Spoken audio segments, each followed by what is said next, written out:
Assalamualaikum warahmatullahi wabarakatuh. Perkenalkan, nama saya Wisnu Adiwibowo, NPM 224102335, Prodi Ilmu Komunikasi, kelas 07. Di sini saya akan menjelaskan tentang teori persepsi dalam komunikasi interpersonal. Pengertiannya adalah, menurut Joseph De Vito, persepsi adalah proses seseorang memiliki kesadaran tentang berbagai objek atau kegiatan, khususnya orang lain, yang dirasakan melalui panca indera seperti penglihatan, penciuman, perasa, pendengaran, dan sentuhan. Dari definisi tersebut, dapat dibedakan antara persepsi pada objek atau kejadian dan persepsi pada manusia. Persepsi interpersonal dipengaruhi oleh beberapa faktor, yaitu faktor situasional dan faktor personal. Faktor situasional merujuk pada berbagai petunjuk eksternal yang dapat diamati seperti deskripsi verbal, kinesik, wajah, dan paralinguistik.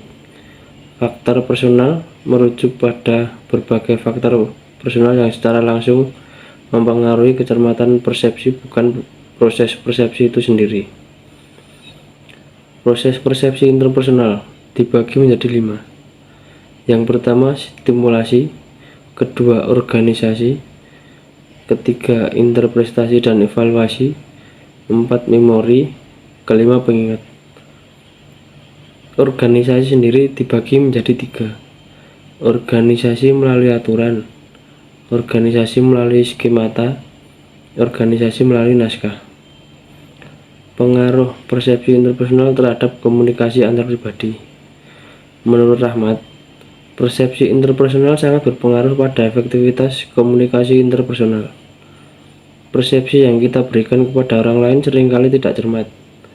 Bila ketidakcermatan persepsi ini ditanggapi oleh kedua pihak dengan cara yang tidak cermat, juga dapat menimbulkan dampak ketidakefektifan komunikasi antar pribadi, yaitu kegagalan komunikasi serta mendistorsi pesan, seperti misalnya menimbulkan kesalahpahaman.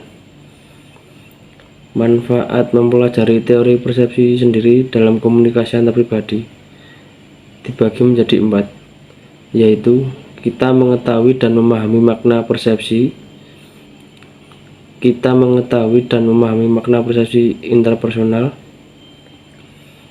kita mengetahui dan memahami proses persepsi interpersonal. Yang keempat, memandang orang lain secara lebih akurat. Pengaruh persepsi dalam komunikasi interpersonal dibagi menjadi 8. Yang pertama, menimbulkan perdebatan. Kedua, terjadinya kegagalan penyampaian pesan. Ketiga, perubahan informasi. Keempat, timbulnya komunikasi kurang efektif. Kelima, memicu terjadinya perselisihan. Keenam, mengembangkan sikap saling menghargai. Ketujuh, mengenalkan sudut pandang orang lain. 8, menumbuhkan sikap tidak judgmental. Sekian penjelasan dari saya. Wassalamualaikum warahmatullahi wabarakatuh.